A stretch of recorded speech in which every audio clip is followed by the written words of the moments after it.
Today was haircut day.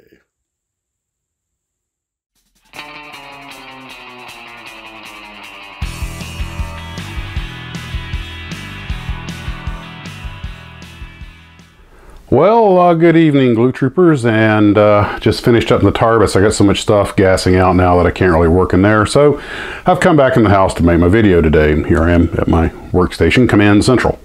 So I got the Max's Models NASCAR car, started working on the innards for that. That's the Lowe's Monte Carlo, and I, of course, put my own paint scheme on it, but it actually goes together pretty well. No real complaints with that. Some of the directions, because it has that weird frame and everything, you know, the crash frame, that makes it a little, which way am I supposed to turn this oddball shaped piece with the framing? But other than that, pretty straightforward. So far, no real issues to complain about. A tiny little bit of flash in a few spots. Nothing, even scrape and you're done. So I got working on that, and I am actually using the poly paint on it to get rid of some of that anodized aluminum, which is the right color for the frame and everything. Doing the Indian black. It's a very basic build because I just want to have something to put the shell on, but I am building out the car. I am stealing some parts for the Tom Daniel build, the Patton's Power Wagon, some engine parts and pipes and tubes and stuff. So, but I'm going to be gluing the body down on it, so it's not like you're ever going to see the stuff. I also finished off those little 1 to 144 Revell military vehicles. Somebody told me that there's a version of that comes with, I think it's a landing craft, which is why it had some nautical stuff, the Orlikins and the life rafts and stuff, or so. No worries there. Those go in the kit stash, you know, spares box. In fact, one of the things I was thinking today, I was looking at some of the boxes. They have so much crap in boxes of spare parts. I'm thinking I really need to get that organized, just like I have the decals organized, because that would make things a lot easier, because I'm constantly digging around for stuff. And I used to have, when I didn't have nearly as big a collection of stuff, you know, the bombs and rockets here, the people there, the tires here, and that's. I need to kind of redo that whole thing. I do have all the clear parts in one box. Well, we did. So anywho, so that'll be a day probably by itself. I did also notice that the CF-105, after I stripped out the paint and I tried another test shot, and outside of a little bit of fisheye and one or two little wrinkle spots, it looks like I got on top of it, but I went ahead and did a little experiment. I put some clear coat on it, let it harden, then shot one side with some Tamiya lacquer and another side with the 2X Rust-Oleum. Once I had that layer, didn't seem to have a problem, so now I'm probably just going to blast the whole thing with the 2X. It's in the condition it's in. It's for that model, I think it's going to work better. I have a suspicion on what happened.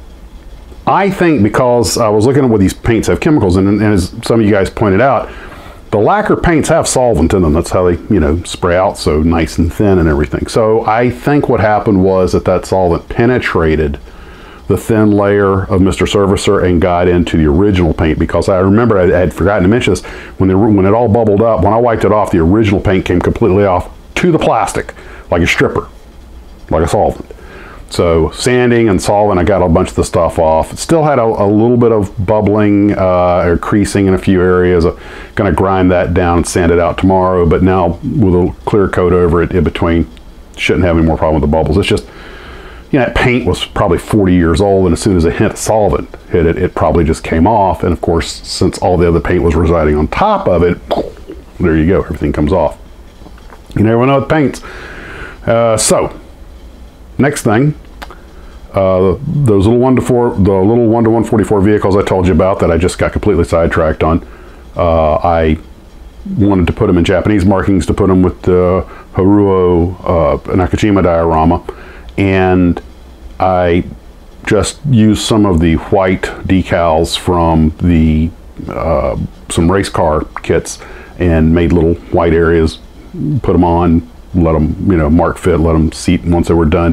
Found some really tiny aircraft roundels for the Japanese, put them on, and that's how I was able to make markings for all the vehicles. And, you know, it's for Godzilla diorama, so there's, you know, one thing I would point out, when I decided, you know, I wanted to paint the tires on the vehicles and the tracks black, and all I had with the brush was semi-gloss, so I used a little bit of that flat that you add, and I used a little too much.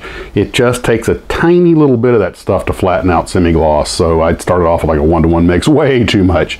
So I got it right eventually, and I also used some of the that thin black accent line that just flows into place to touch up your stat. I mean, they're so small you can't really see, but I know I did it, so. Anyway, they actually look pretty good, and so they're ready to go out and face off with Godzilla, which, you know, that always ends well for Japanese armored vehicles. And it's either courage or stupidity. I'll let you decide. So, anywho, I want to give a shout out to Michael G, who sent me a bunch of stuff. Some Easy Line, always handy. Some masks, and we have for the Betty with the Oka, and I actually have a Betty Bomber in the stash. And let's see, this is for the KI-49 Helen. And we have a mask for the Messerschmitt MU-262 in 1/72 scale. I have one of those I need to get to. And he sent me Profile Publications on the Newport 17. And actually there's, let's see, the Hanrio and the Softwood Pup. We have a color veneer for plywood, so, you know, make plastic like wood, and a bunch of decals. Let's see, what is this? Are these decals or these? Yeah, decals, and all kinds of stuff, seat belts and a whole bunch of stuff. Ha! We were just talking about that. Just in the video on U.S. markings. Here we are with the ones with the red and the ones that were only in service for about a month, and then followed up by the one that filled out for the rest of the war, and more decals for Mustang, more seat belts, a lot of great stuff here. Again, more decals. This is for the B-24 Liberator. And let's see, he sent me a letter. Oh, he's got it all listed out here. Hi Max, cleaning out my decal folder and came across these, which I did not get around to using in my lifetime. Well, I hope you have a lot of lifetime left, sir. I've been building for 60 years. 172 and 148 are too small for me now. My sweet spot is 135 armor. Goldilocks, perfect. Excellent. Put these to good use, model on Mike. 3 profiles, 1 Easy Line, 1 1/72 scale P51B and D aces, a 1/72 scale P47, 1 72nd scale and 1/48 scale Luftwaffe and US seat belts.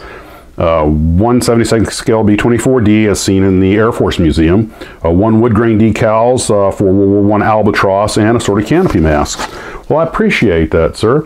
And I also want to give a shout out to Whitestone Fred for sending me this book on LaGuardia Airport. Now, I have 2 of the books that this company's put out, one on the air racers of the 30s and one on Jacksonville Naval Air Station. I love these books, lots of pictures with good information, enough text that you know what's going on, but it's not the book you read, it's the book you look at, and I love them. They're great. Thank you for that. Thank you very much for that, Fred. I appreciate it.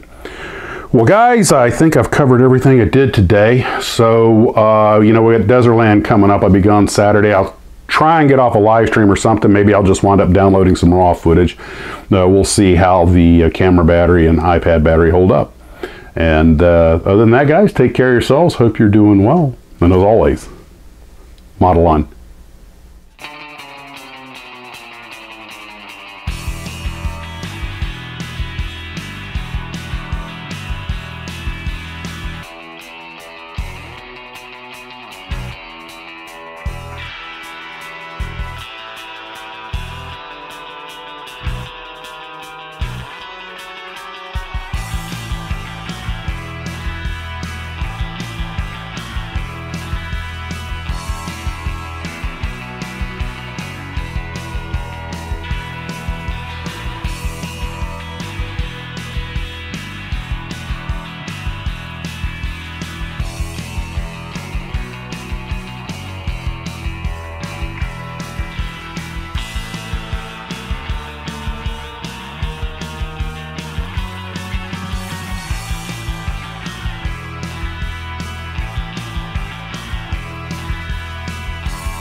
I want to thank Michael G.